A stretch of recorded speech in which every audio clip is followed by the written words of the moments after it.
Hello everybody and welcome to this presentation on what is academic writing.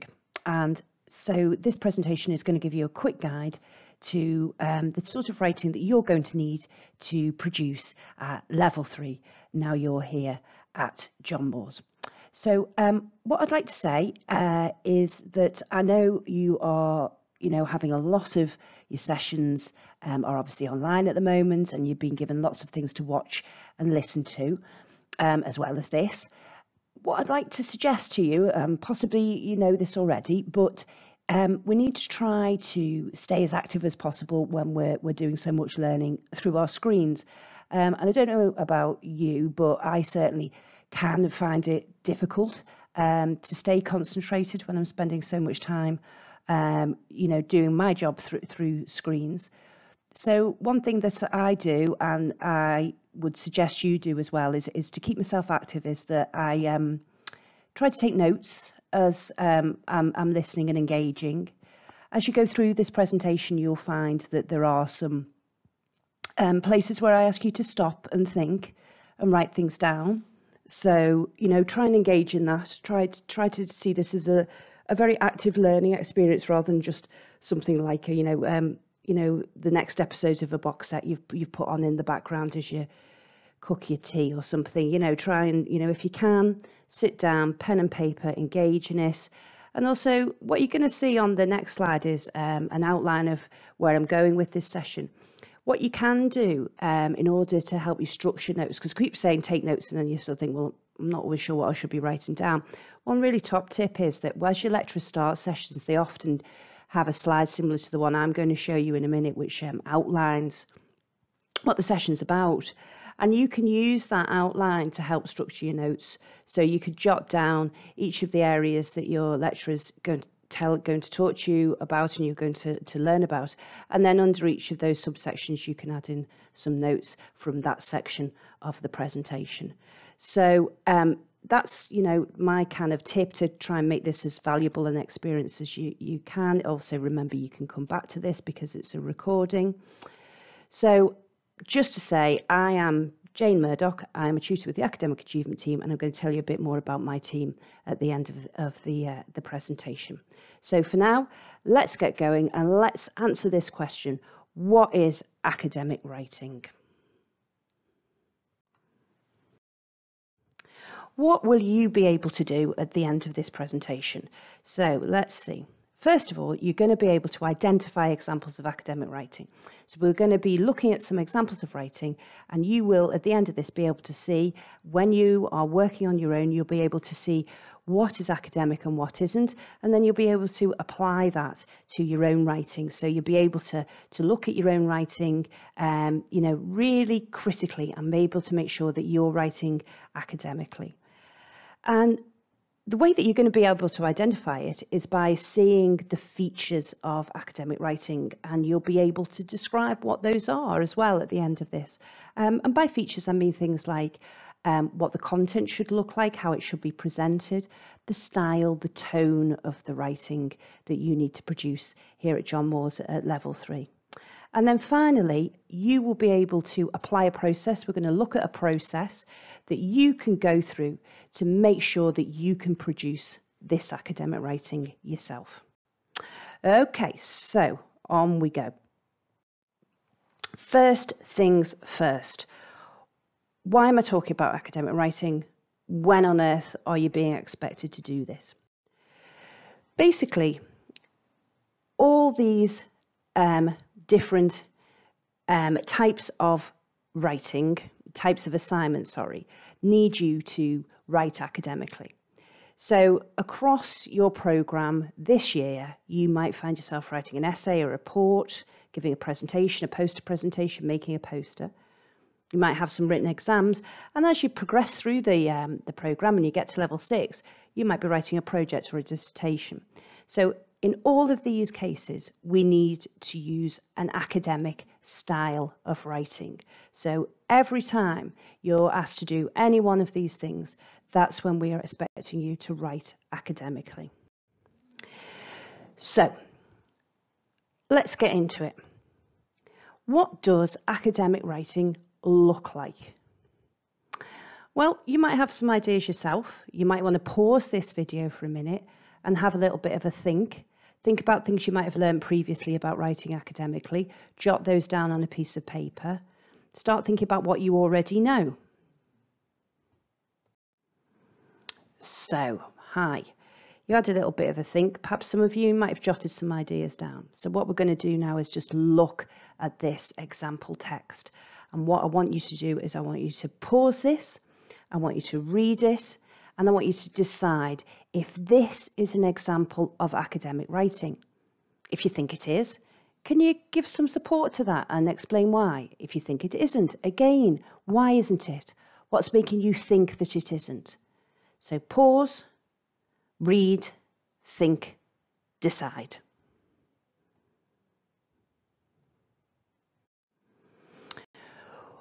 Okay, so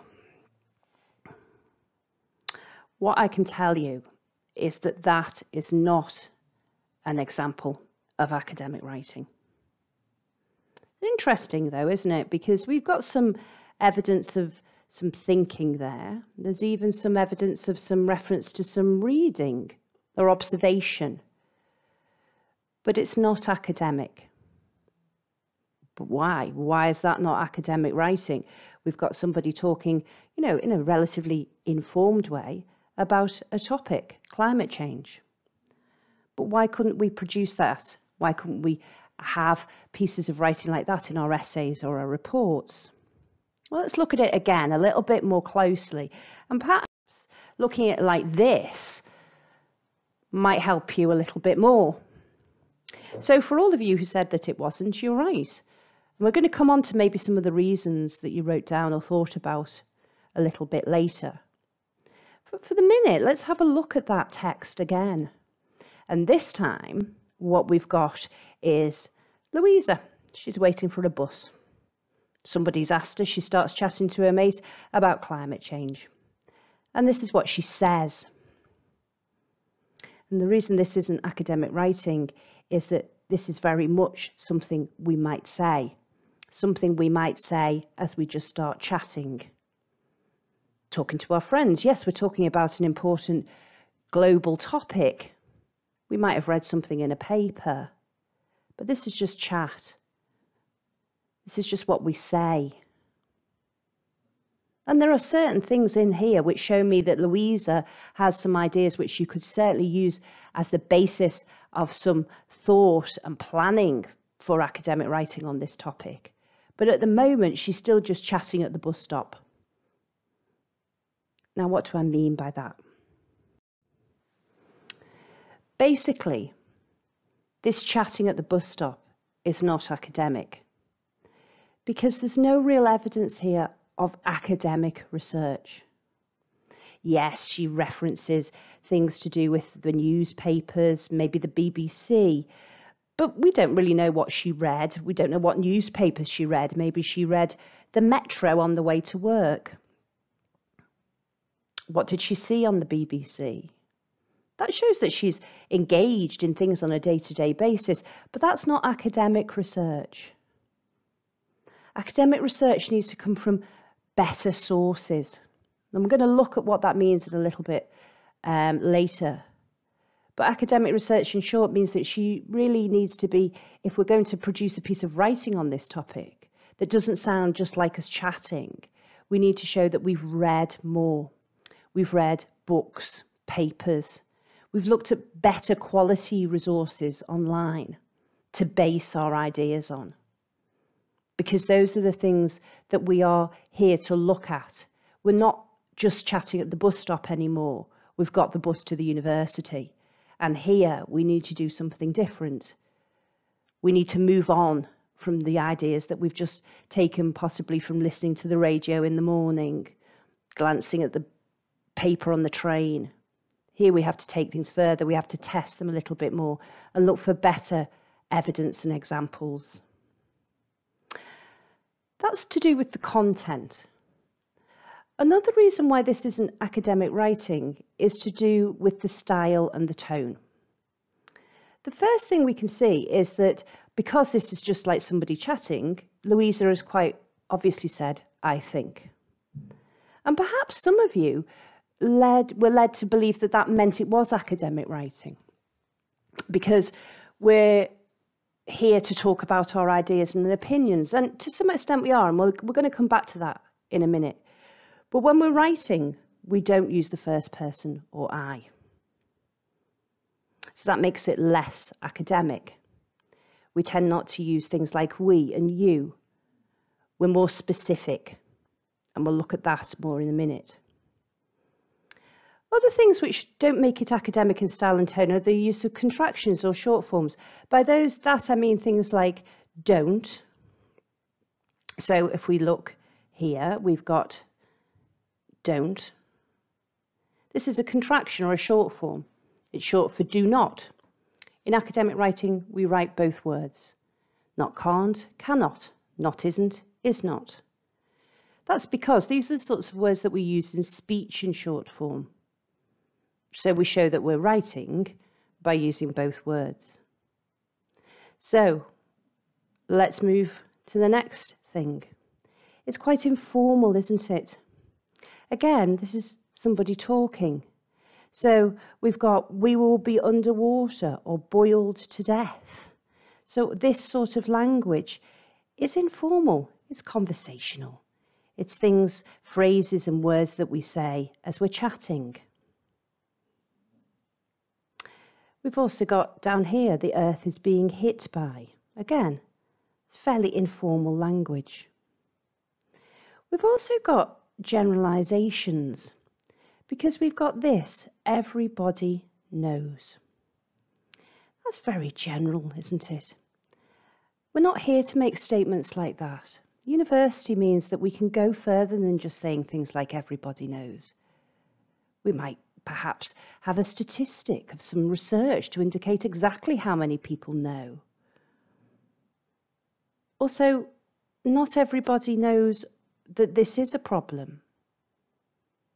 Not everybody would agree that climate change is the most important issue facing the world. Some people think there are other issues. So academic writing means that we don't talk in big generalizations. It is the most important. Everybody knows. Because those are things that people might disagree with us about. So academically, we have to show a little more caution. So overall, this whole piece is too personal. It's somebody chatting. It's not academic.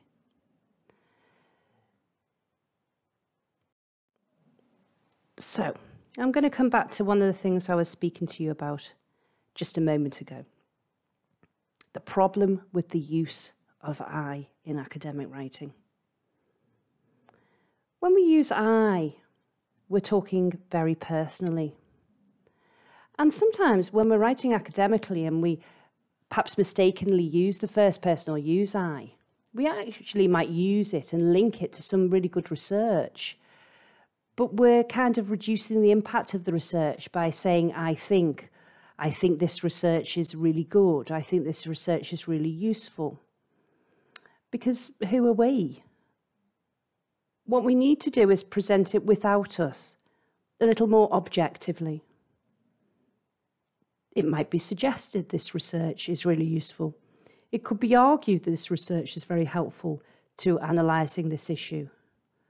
These things are still saying that we think this research is important, but we're making people look at it a little bit more closely by taking us away.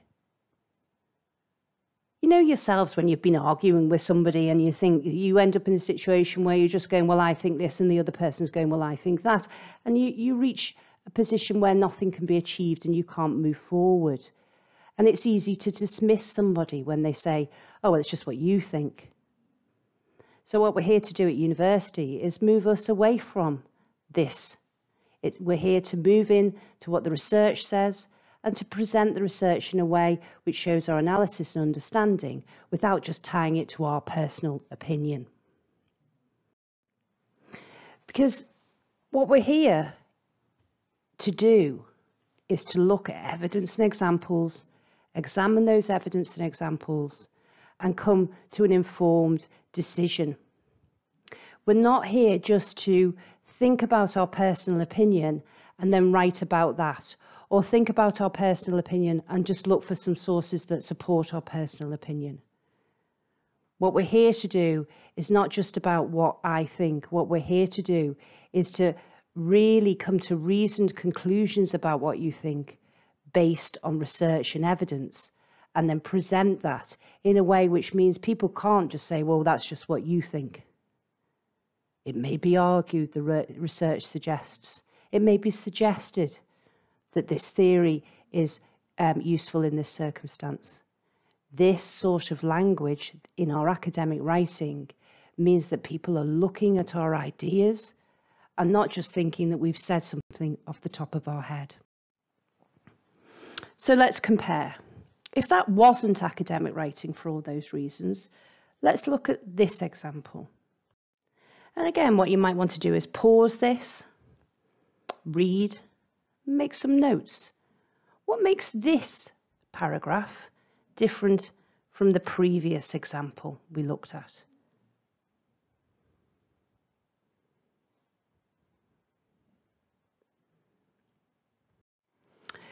So, what did we think about that? How did Derek write that paragraph? How do I identify that as a piece of academic writing? Do you remember I said to you right back at the beginning that one of the things you're going to be able to do after going through this presentation with me is you will be able to identify pieces of writing as academic or not academic. So one way we do this is by looking for clues. So we look for the clues in the writing, and together when we build up enough clues, we're able to make a decision on whether something's academic or not. And the first really big clue we have in Derek's piece of writing here are his reference to his reading, his reference to the academic sources that he's read to be able to put this together and to write it. And the first clue to that are the citations. These are the names and dates we see in Derek's writing in brackets, because these indicate that Derek took the ideas from those sources, and he's showing the reader that through his referencing. So that's telling us that this is probably academic. It's based on research, and that research is being shown.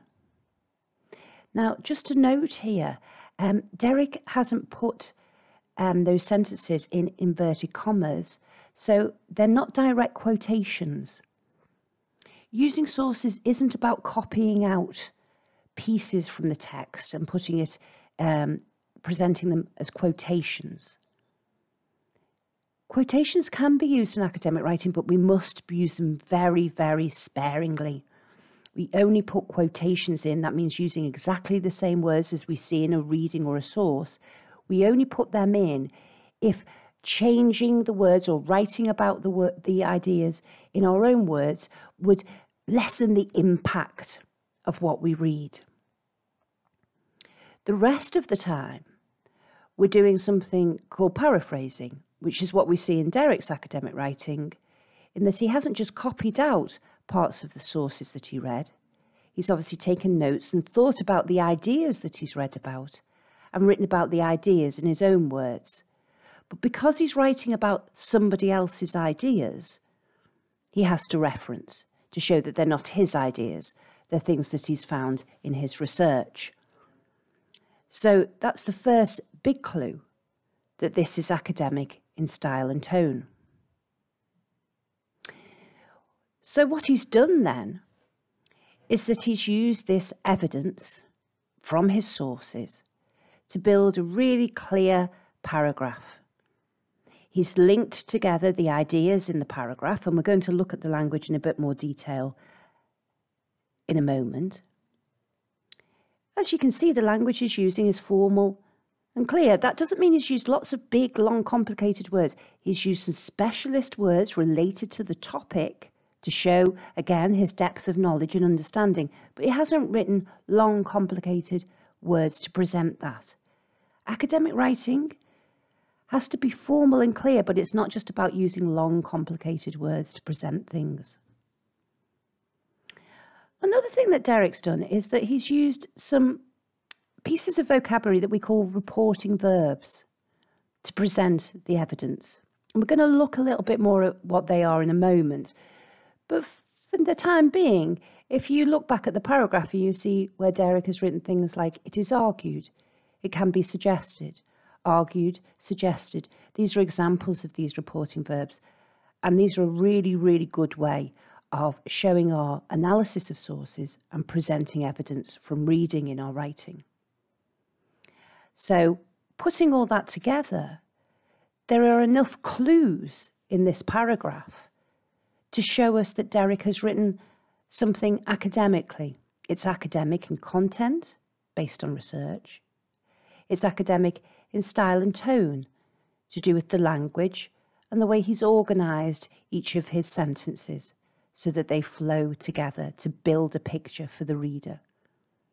His sources are referenced using the Harvard reference system, which we can see in his citations in his brackets. Now, before we leave this analysis slide, I'd like you to go back to the top here. And as you can see there, as I said at the beginning of this slide, we could see that Derek had read academic sources. If you click the link on that first tab, that's going to take you to a really great source of information, which will give you a lot more ideas about what we mean by academic sources. So when you open the link, which you may be doing now, you're going to see something like this. Well, you will see this. It won't be something like it. It will be exactly this. And this is a site from another university, but really good information here. I like this site because there's some written information and there's also a really good video, so you can access this information in a couple of different ways. There's also a really interesting peer review checklist, which you might need to use a little bit later on when you start looking at the more complex sources. So what you can see here is there's a nice chart where we have what they're calling scholarly versus popular sources. And that means scholarly is just another word for academic.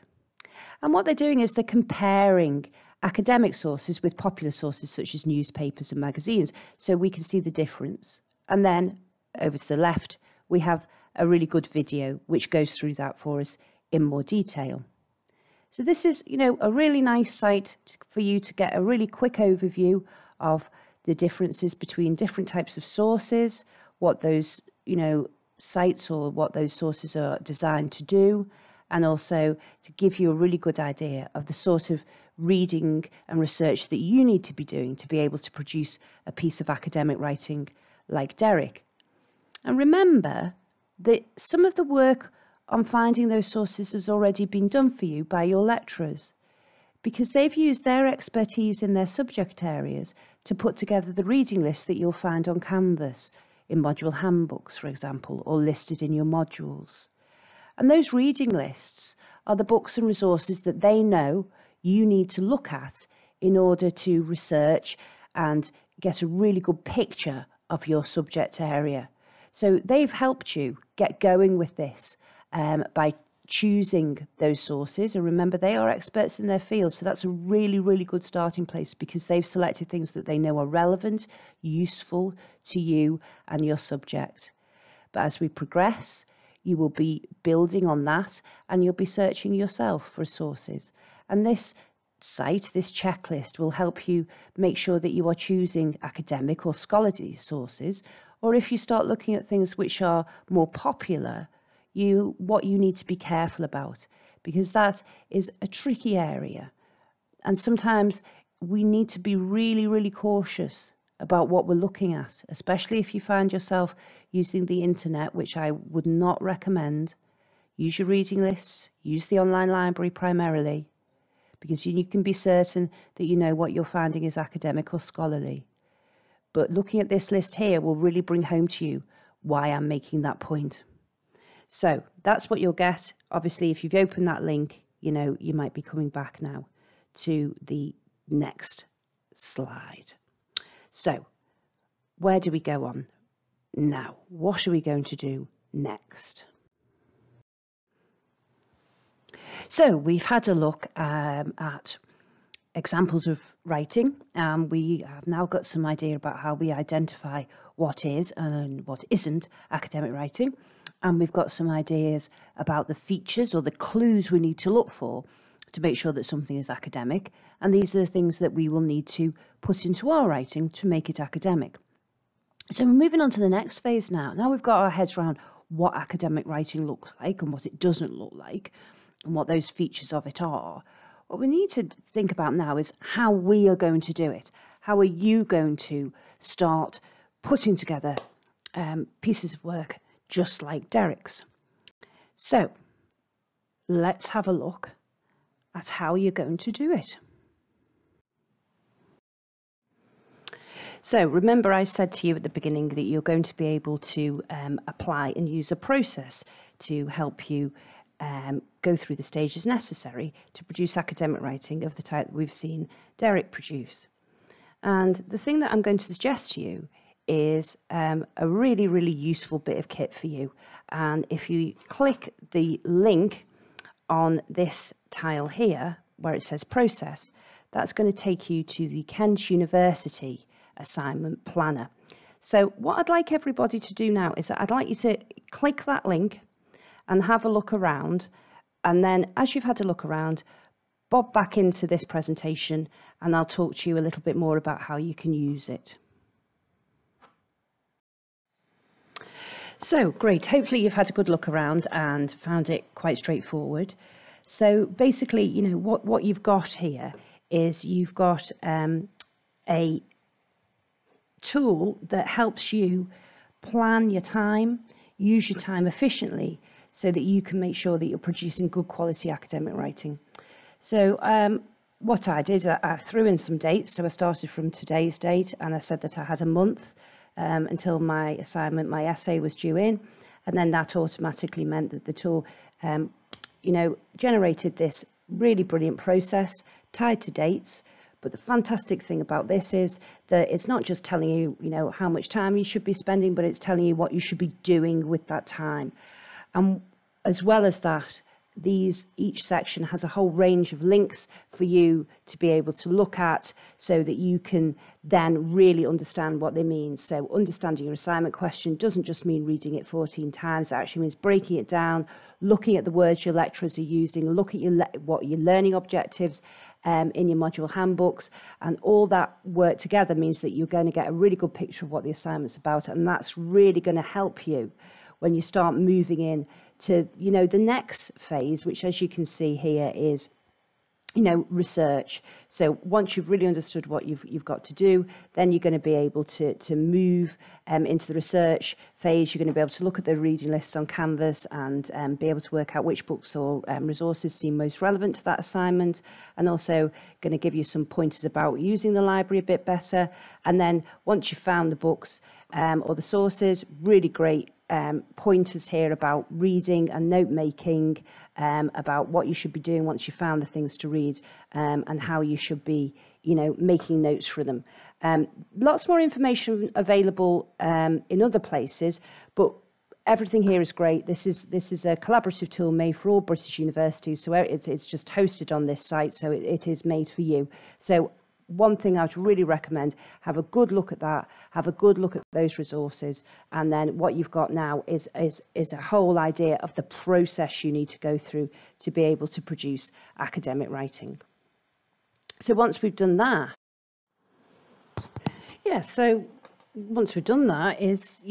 we've got lots of, really good things in place. We've worked through a process and we're ready to write, and planner will help us through that process. The other thing we need to think about really, just a little bit more before we come to the end here, is language. Now, what we saw is that Derek had done a lot of reading and thinking about his sources, and he'd used those sources to put together a really clear piece of writing. But he used some very specific types of language to show his research and show his understanding of that research, and also to link together his ideas. So what we need to do now is just have a little bit more of a look at Derek's writing and look at it a bit more closely, so we can pull out some of the language that he used, and so that you can get an idea about how he built that actual piece, that actual paragraph, and so that you can apply some of those language strategies that he's used to your own academic writing. So what's Derek done? How did he do this? Well, obviously he, looked at what his lecturer wanted him to do, and he looked at his reading list that the lecturer had given him on Canvas, and he went and did some academic reading, and then he did some note making and thinking about those sources. And he thought about how those sources and the things that he's reading were going to help him write this paragraph. So what he did, he sat down and he started joining together all the ideas that he'd pulled out of those sources and joined them together with language which shows the reader how the ideas link together, and also shows the reader what Derek has understood from his analysis of those sources. Well, how did he do it? Let's look at it a little bit more closely. So if I get this pointer up here, first thing is that, remember back to Louisa, she's still sat at her bus stop talking about I and talking about everybody knowing. Well, Derek isn't talking about everybody knowing. Derek's very specific. Scientists and environmental activists. Academic writing is specific. We don't say everybody knows. We write about what we've read. So he's read the work of scientists and environmental activists, and he gives an example. And he shows where he took the information from, the World Health Organization. So he's supporting that, these ideas in this sentence, showing that he took them from a good academic source. He's referenced them. So he's opened very strongly with specific people that he's read about, and he's showing us that he's read about their ideas in a good academic resource. Now let's look here. How is he joining it together? How is he gluing it together with language? Well, he's got here in this first sentence, Greta Thunberg have put forward compelling evidence that human activities are responsible for climate change. And then he's got this here, these include. Well, these include is referring back to the human activities. So he's gluing this together really well here. The language is helping us flow through this paragraph because he's moving on now to give some examples, and he's using language which helps the reader follow his thought processes. And he's given us some examples. And then what he's saying a little bit more about the examples. He's not just listing them and saying, oh, here they are, make your own mind up. What he's saying is, from his reading, these activities, it is argued. Now, this here is an example of the use of reporting verbs. I'm going to show you a few more in a minute, but basically what he's saying is Derek read these sources, and he read these scientists and environmental activists in this source that he read. They're arguing, they're putting forward the opinion really strongly that these processes enhance the emission of greenhouse gases, that these processes basically create these gases which ultimately lead to the process of climate change. So what we're seeing here is Derek's analysis of the ideas that he read. So he's analysed it to see that people are putting forward a very strong point of view, and then he's introduced that with that really great reporting verb. It is what reporting verb phrase, it is argued. So this is really great. He's gluing all these ideas together, and as the reader, we're seeing how we're being taken on this journey through the paragraph, through the use of language. And then, obviously, here we've got this further use of language. As a result, he's drawing a conclusion from the points he's made there. As a result, thought, gluing the sentences together with language. And then here We're coming to the end of the paragraph, so he hasn't just stopped here. He's actually come to a conclusion. He hasn't left us to make up our own minds. He's come to a conclusion. And this sentence here probably links back to the assignment, you know. So he's linking back perhaps to the assignment, which was asking him to look at, you know, what needs to be done in relation to climate change, or how, you know, how can globally the issue of climate change be addressed. So what he's coming to a nice conclusion, this evidence that he's outlined above suggests another reporting verb, and then here he's making a suggestion about what should be done. So what we can see here by breaking down his paragraph a little bit more and looking at the language is that he isn't just listing, he isn't just saying the World Health Organization said this, Porter et al. Said that, Greenpeace say that. He isn't just listing his research. He's thought about the links between that research, and he's thought about how he can present it and glue it all together with language, with verbs, with phrases which help the reader through his analysis. And this is really important. But again, to go back to that process on that planner will take you through this as well. There's lots of information on there about how to make sure that you're going to glue your ideas and thoughts together in the same way that Derek has done here. So if we just look a little bit more at reporting verbs, I don't expect you to take any of these in necessarily, but I'm throwing this up here just to tell you that, you know, we saw argue and suggest there, but there's a whole range of other verbs that you can use. They've got different strengths. Now, I'm throwing the word verb around here. We've all heard that before, going back to, you know, final year, year 6 at primary, when you did all your grammar. You know, remember verbs. These are really powerful ways of introducing research in your writing.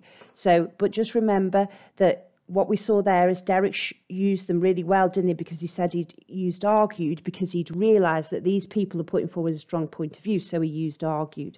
So that's strong. That's a strong reporting verb, as you can see down here.